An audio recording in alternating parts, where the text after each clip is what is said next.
Buenos días dominicanos, muy buenos días dominicanas, esto es Cátedra Médica, hoy es lunes 21 de marzo del año 2022. Cátedra Médica abre sus micrófonos a través de las frecuencias compartidas 98.5, esto es Rumba, y para toda la región del Cibao 101.1 Premium. Todos los que están allá, los que están fuera del espectro radiofónico dominicano, pues logran conectar con nosotros a través de nuestras plataformas digitales www.rumba985fm.com, y es más fácil a través de Instagram, en transmisión en vivo, y saludar a todas las personas que nos siguen a través, Lisania, a través de Instagram, @rumba985fm. Hoy en Cátedra Médica, los catedráticos. ¿Dónde está el catedrático? Viene de camino, viene de camino. Le dimos un chance. Doctor Roberto Lafontaine, la bella Lisania Salcedo, el doctor Ricardo Nieves. Yo creo que lo voy a cancelar. Sí, no, él es bueno. Lisania, muy buenos días. Roberto, buenos muy buenos días. Saludos en la ciudad de Moca al doctor Nelson Rodríguez Monegro. Buenos días, doctora Mauri García. Hoy muy contentos de iniciar la semana de esta manera, con estos programas tan interesantes que trae el doctor Ricardo Nieves cada lunes. Los catedráticos, un programa hoy que sabemos que será de mucha importancia para nuestra audiencia. Hoy hablaremos sobre violencia y tenemos aquí especialistas en distintas áreas que nos van a mostrar el enfoque desde donde la han trabajado para que nuestra audiencia se eduque. La violencia, Roberto, muy buenos días. Buen día, a Mauri García. Es Silverio, para que la doña no se enoje. No, claro. La violencia, nosotros que trabajamos el tema de trauma, por ejemplo, tú que eres un ortopeda, traumatólogo, y yo en mi condición de neurocirujano, vemos estadísticas donde la República Dominicana se sitúa como el país más peligroso para viajar del planeta, superado solamente por una pequeña isla. O sea, el tema del tránsito, la gente es agresiva. Pero hoy nosotros vamos a ver la violencia desde una arista diferente, y tenemos para ello a varios profesionales, a nuestra muy querida doctora Carmen Ramírez, psiquiatra. Buen día. Muy buenos días. No desde hoy, querida, no desde hoy. No, querida, hace mucho tiempo. Desde la Universidad Autónoma de Santo Domingo, donde ella fue mi estudiante. Ojo, sí, muy buen profesor, tengo que Ella testificar. es mucho más joven que yo y se nota. Tenemos a Soraya Lara del programa de ayuda a casos de mujeres maltratadas, el PACAN, y tenemos a Luis Vergés del Centro Conductual para Hombres. Doctor Ricardo de la Cruz Nieves, doctor en medicina, licenciado en Derecho, periodista, y que fuñe mucho, sobre todo. Muy buenos días, Ricardo. Buenos días, Mauri. Hola, doctora, ¿cuánto tiempo? Hola, ¿cuánto tiempo? No nos veíamos desde aquel día con Rafael. Siempre lo escucho. Bueno, nosotros tenemos un contenido sumamente interesante. Nos vamos a una pausa, entramos con un día como hoy en la medicina. Cátedra Médica, porque la salud merece respeto. Cada día usted tiene una cita con los principales profesionales de la salud y la información que necesita para una vida saludable. La Cátedra Médica, bajo la dirección y el liderazgo del doctor Amaury García. La Cátedra Médica, de lunes a viernes de 10:30 de la mañana a 12 del mediodía, por Rumba 98.5. La Cátedra Médica, porque la salud merece respeto. En la Cátedra Médica, un día como hoy en la medicina. Un día como hoy en la medicina, desde el año 2011, la Asamblea General designó el 21 de marzo como el Día Mundial del Síndrome de Down. Con esta celebración, la ONU quiere generar una mayor conciencia pública sobre la cuestión y recordar la dignidad inherente, la valía y las valiosas contribuciones de las personas con discapacidad intelectual como promotores del bienestar y de la diversidad de sus comunidades. Asimismo, quiere resaltar la importancia de su autonomía e independencia individual, en particular la libertad de tomar sus propias decisiones. En la Cátedra Médica, un día como hoy en la medicina. En la Cátedra Médica llegan los catedráticos, el doctor Ricardo Nieves y el doctor Amaury García.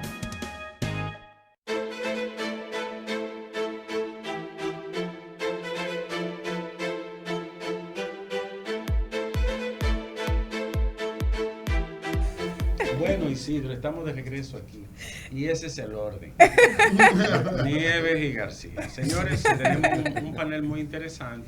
Yo soy seguidor tanto del doctor Vergés como de la doctora Lara y naturalmente nuestra psiquiatra por excelencia, la doctora Carmen, que durante tanto tiempo nos colaboró y nos ayudaba, Mauri. Sí.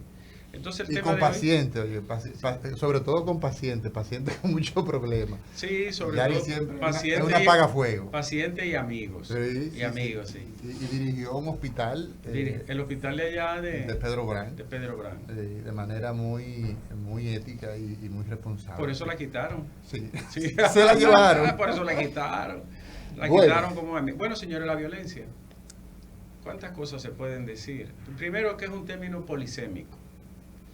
El polisémico en un buen español... ¿Qué significa eso? En buen español dominicano, polisémico quiere decir que tiene muchas cosas, que tiene significados y significantes distintos, aunque sus impactos y las consecuencias de la misma puedan ser medidas y valoradas por la sociedad con cierta uniformidad, pero la violencia tiene varias caras.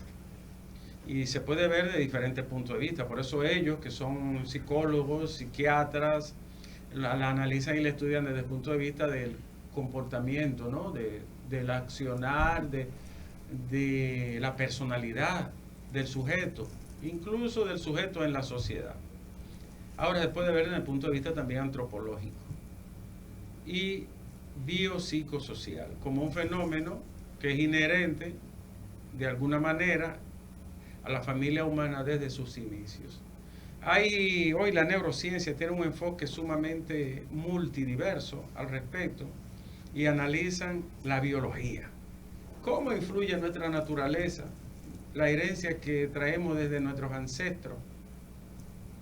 Y cómo el cerebro humano ha ido puliéndose, moldeándose con el tiempo, hasta ir abandonando la caverna y las viejas manifestaciones primitivas que eran propias de la agresión, del impulso, de la pulsión humana, del impulso incluso y la agresión física, hasta irlo, como dirían los poetas, dominando y de esa manera encauzando la convivencia, ¿no? La civilización. Se sabe que los seres humanos es un conjunto biopsicosocial, antropológico, cultural, histórico, y que todo eso significa que tiene una mezcla de la herencia, del carácter exterior, de cómo juega el mundo, la sociedad, con la vida de la gente, de la educación que tenga, de la cultura que posea, incluso de la religión en la que le educaron, de la familia que haya tenido. Decía Jean-Paul Sartre, el hombre es lo que hace con lo que hicieron de él. Un ser humano es un producto también de qué ha pasado en su vida. Y hoy se dice que un ser humano es producto de la escuela que tuvo o no tuvo. De ahí el valor que tiene esa primera escuela, que es la casa. La casa, los griegos le llamaban oikos. Oiko era todo lo que se discutía dentro del hogar. La casa, ellos le llamaban a la vida pública para discutirla en el ágora. No ágora amor, sino en el ágora, que ágora quiere decir foro público.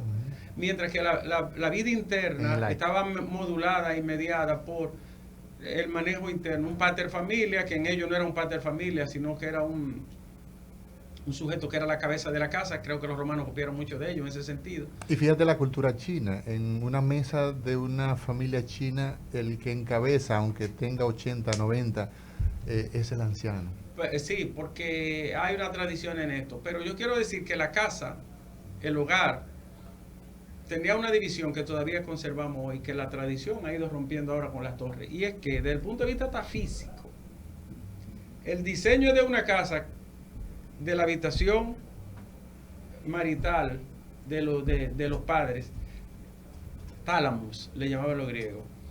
A donde iba la hembra le llamaban gineceo, y donde iba el varón, andrón. Fíjate que el varón en su habitación, la hembra en su habitación, y la pareja, la madre, el padre en su habitación. Esa herencia de Occidente todavía al día de hoy la conservamos así. Naturalmente que las torres y las edificaciones modernas han ido, ¿verdad?, transformando. Pero eso quiere decir que el diseño humano y de la familia humana es ancestral y viejísimo. Y nosotros somos un producto de toda esa mezcla, ¿no?, de toda esa argamasa, esa construcción histórica. Que no, lógicamente hay gente que cree que siempre va a ser igual y que se va a mantener igual y que es invariable y que es incambiable. Y ya sabemos que no, que lo único que permanece en la vida estático es el cambio. Todo se va a transformar, para bien, para mal, para virtud, para vicio, porque te guste, porque no te guste, pero todo va a cambiar. Y hoy en día, precisamente una de las instituciones sociales y humanas que más está cambiando es la familia. Para ya terminar esta idea, los que estudiamos filosofía gozamos mucho y también sufrimos mucho. Gozamos porque nos reímos de, ¿verdad?, de este gusanillo que somos los humanos, que al final terminamos todos en el mismo lugar. Pero también sufrimos mucho porque hay gente que quiere diseñar al sujeto y a la familia del tamaño y del estilo que él quiere. Y eso es una aberración tremenda. Al final, la violencia es íncita en el ser. Decía alguien, bueno, el ser humano nace bueno y la sociedad lo va corroyendo, dañando. Creo que era Rousseau. Mientras que había otro que decía, también un hombre preiluminado del siglo de las luces, Hobbes decía, no es malo desde que nace, es violento, es un lobo. El hecho es que todavía no nos ponemos de acuerdo, pero creo que las dos escuelas tienen razón.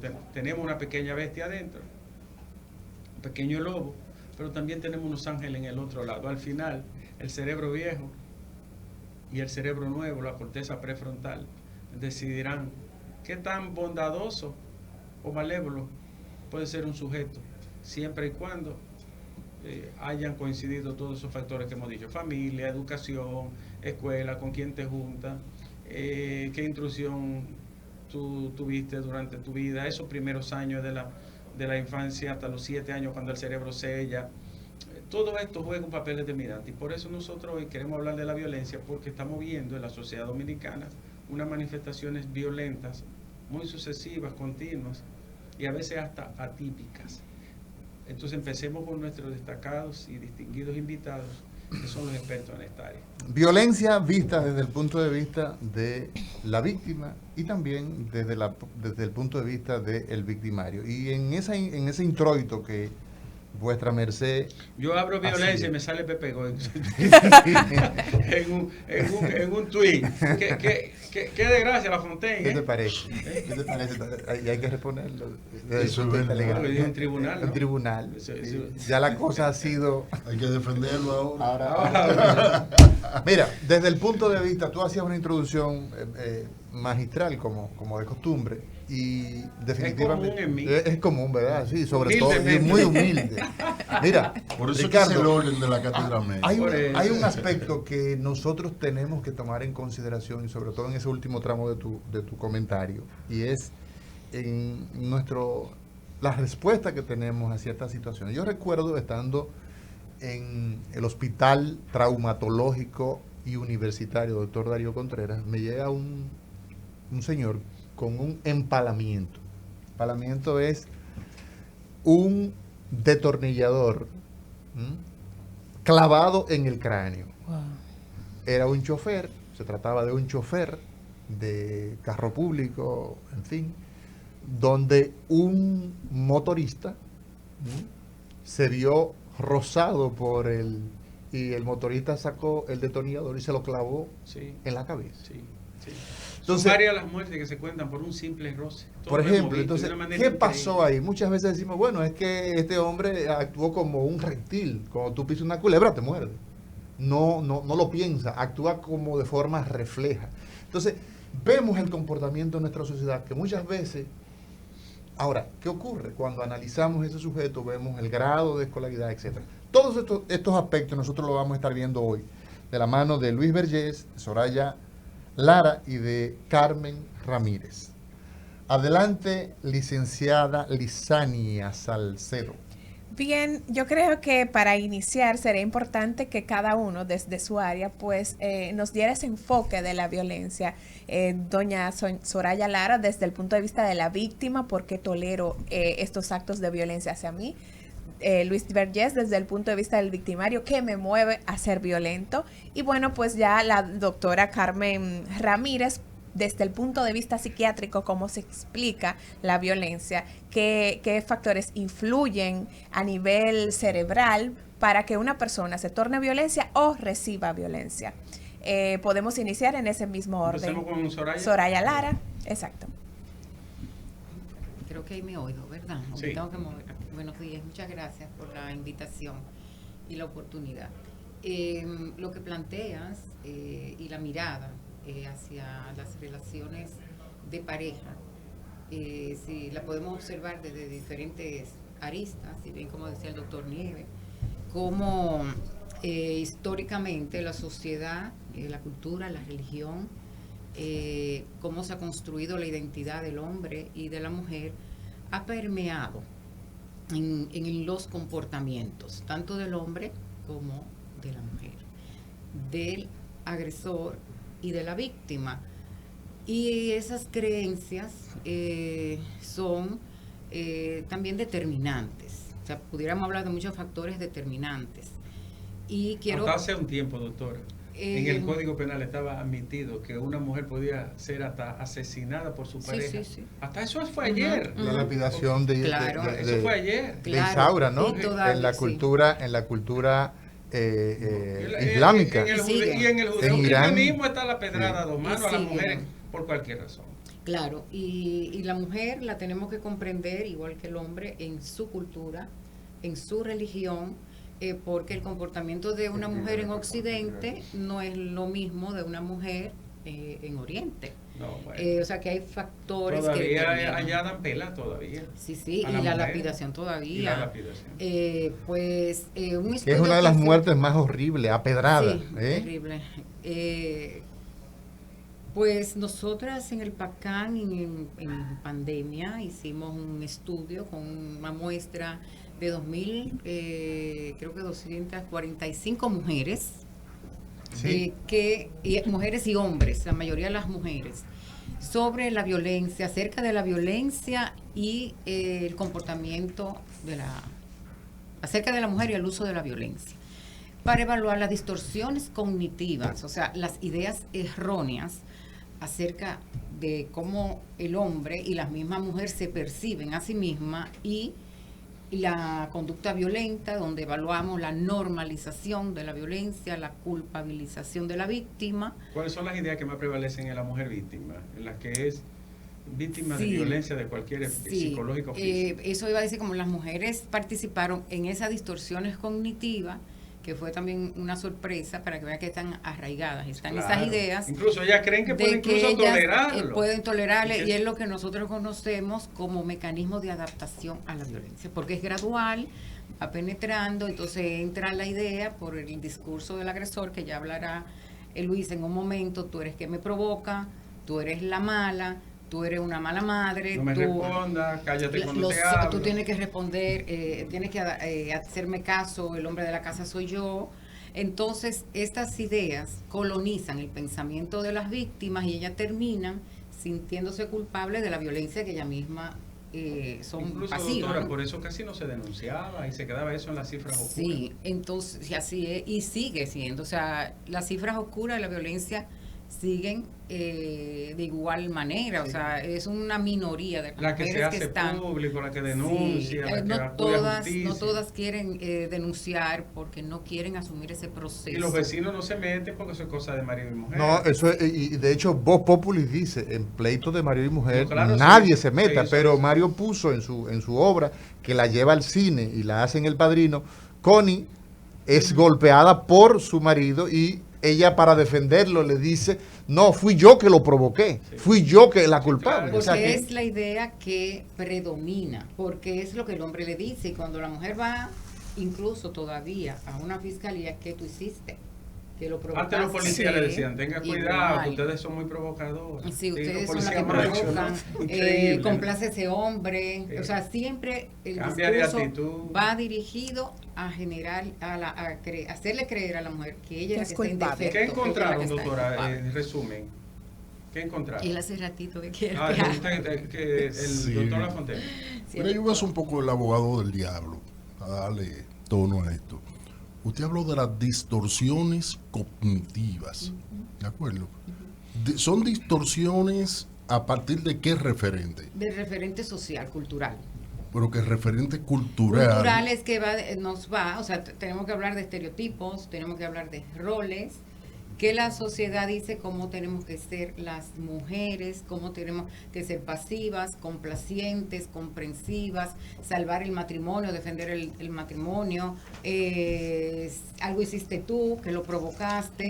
Entonces, si además estás en un hogar en el que la violencia formaba parte de ese escenario, también las niñas y los niños están aprendiendo un modelo de socialización relacional de la hembra con el varón, porque es lo que están viendo, qué es lo que hace papá, qué es lo que dice papá a mamá cuando la golpea, qué pasa cuando estos niños ven a mamá llorando, cuando oyen que el padre grita, o sea, todas esas experiencias quedan en el sistema emocional, en el sistema Ahora bien. límbico, quedan estas experiencias, y en el prefrontal, que hablaba el doctor Nieves, se van registrando esas actividades, esos modelos relacionales y esos modelos cognitivos que luego se van a reproducir en la etapa adulta. Soraya Ahora bien, Lara. eso está en el ADN de nuestra cultura.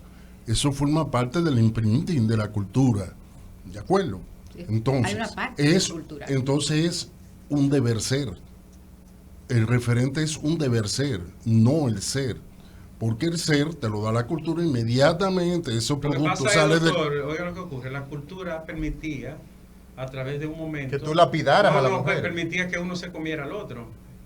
Y eso no significó nunca que fuera un gusto gastronómico. Por eso tenemos Sí. que educar y pulir el cerebro. No, yo no digo que no, perfecto, Nieves. la Yo no estoy reflexión tuya es hablando, maravillosa. sí, yo estoy hablando no de la cultura permitida, No, sino de lo que De está la en el cultura imprinte de la cultura internalizada. actual. Correctísimo. Vamos De a la ver qué cultura dice la actual. doctora. Yo decía que uno se comían a otro, ¿verdad? En la antropofagia Pero no o el se- canibalismo. pero los hijos. Pero determinamos que no era correcto. No, pero, no Claro, se, claro. pero no se comían los hijos. No, pero, ¿Eh? pero se comían a los adultos. A los Determinamos adultos. que no era correcto. Pero no se Yo comían lo los que propios estoy hijos. diciendo es que es a partir de un Es deber ser. correctísimo, doctor. Por eso Con- lo que queremos decir es que la cultura, en un momento determinado, no significa que porque una realización cultural o una construcción cultural predomine, Sea correcto. tenga justificación, sea correcto. Y contestándole al doctor Lafontaine, también la cultura tiene muchas formas de nosotros comportarnos que estamos revisando y que estamos buscando la manera de cambiarlo. Por ejemplo, el consumo de carbohidratos, la vida sedentaria, son cosas de nuestra cultura a lo que estamos acomodados y que estamos todos de acuerdo que tenemos que cambiar por la autoconservación de la especie. Desde que yo me mudé de Bonao, dejé los rabitos, la Dios. los entresijos, la cadeneta. Déjalo A veces, mejor. pero antes le daba así. Y ya todos estamos metidos en los gimnasios. ¿Verdad que sí? Entonces, de alguna manera nos hemos dado cuenta que la familia no va a prevalecer y que no vamos a ser mejores personas si continuamos las mujeres siendo violentadas por nuestras parejas. Vamos a ver lo que dice. Hemos escuchado a la licenciada Soraya Lara, quien es psicóloga, quien tiene terapia, una formación en terapia de pareja, terapia de familia. Pero vamos a ver el enfoque que hace Luis Vergés del Centro Conductual para el Hombre. Luis, y yo voy a comenzar preguntándote, el hecho de que la mujer, yo tengo estudiantes, digamos 10 estudiantes en aula de medicina, y hay 8.5 que son mujeres. Ese input que ha tenido la mujer en su desarrollo, ¿cómo lo maneja el hombre? Bien, lo primero es que yo quiero descartar un estigma que muchas veces se quiere promover de que por el hecho de ser hombre ya representamos riesgo para las mujeres. Los hombres nos categorizamos de manera diferente, no todos los hombres somos iguales. De hecho, R. Connell, una destacada socióloga, hablaba de los hombres hegemónicos y los hombres contrahegemónicos. Y que cuando se refería a los hombres hegemónicos ya planteaba que son hombres que tienen como referente la distancia jerárquica con la mujer, ellos arriba, la mujer debajo, el tema de la orientación de dominancia, donde hay un mensaje, un mandato implícito de la cultura, como dice Soraya Lara, para que entonces podamos dominar, someter, sentirnos más especiales y con una especie de merecimiento por encima de las mujeres. Y ojo, esa población en gran medida, porque ahora están los llamados agresores generalistas y los agresores especialistas. Los agresores generalistas son los que no tan solo agreden a mujeres, agreden también a hombres que no somos hegemónicos. Muchos de nosotros salimos de acá y nos choca un hombre de eso por detrás y no nos podemos bajar a investigar porque fácilmente que nos agreden y nos violentan también. Entonces, esos casos de los agresores generalistas que agreden a hombres y mujeres es una categoría especial que tiene una serie de componentes que pueden exacerbarse, por ejemplo, con rasgos antisociales, que pueden exacerbarse por la presencia de algún tipo de componente adicional. Los agresores especialistas son concretamente los que violentan a las mujeres y le llaman especialistas porque tienen solamente ese enfoque dentro de su violencia. Entonces, ahí hay una serie de particularidades que afectan esta conducta. Obviamente, mucha gente confunde lo que es enfermedad con violencia, cuando son dos conceptos totalmente diferentes. Estos hombres no están enfermos, es lo primero que tenemos que decir, y creo que es una de las áreas donde el modelo médico y el modelo psicosocial tenemos que ponernos de acuerdo, porque como decía Nieves, esto es una problemática biopsicosociocultural y también espiritual.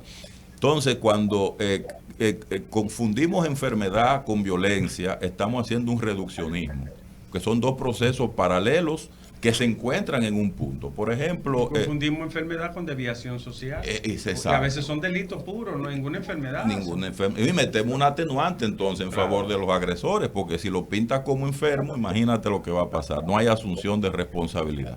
Entonces, por ahí entra también un fenómeno que es la biografía personal de cada agresor. Por ejemplo, hay estudios que han demostrado que cuando el agresor tiene experiencia de haber sido violentado en la infancia, tiene experiencia de haber sido violentado sexualmente y tiene experiencia de haber observado cómo violentan a su madre, se cuatriplica la posibilidad de que este agresor pueda convertirse en un criminal. Esa persona que observó todo eso que usted dijo tiene una posibilidad 4 veces mayor que otro sujeto de ser violento. Cuando se combinan las tres variables. Entonces, por ahí tenemos que revisar esa parte biográfica. Señores, algo tan inocuo que lo bailamos en todas las fiestas como el alcohol. Cuando una persona violenta tiene problemáticas de uso de alcohol, las posibilidades de que la violencia de leve pase a ser desde severa a grave se duplica en relación a los que no consumen alcohol. Por eso siempre la gente, cuando hay tomadores, como le llaman, sean ocasionales o habituales, es que él es bueno, pero es cuando toma que se pone así. La gente cree que el alcohol, el tipo tiene su semilla guardada, ¿no? Sí, porque recuérdate que el alcohol es un inhibidor. Él te relaja tanto que te deja expresarte tal y como tú eres. Tú no has escuchado la expresión que dice, una persona que no toma, no confíe, porque no dice la verdad. Yo tenía un tío, doctora, que lo que hacía era que regalaba todos los bienes cuando bebía. Sí, daba todo lo daba. Bueno, vámonos a una pausa, Y cuando regresemos, entramos con la doctora Carmen Ramírez y ver el enfoque de este introito que estamos haciendo en el tema de hoy, violencia vista desde el punto de vista de la víctima y del victimario. Cátedra Médica, porque la salud merece respeto.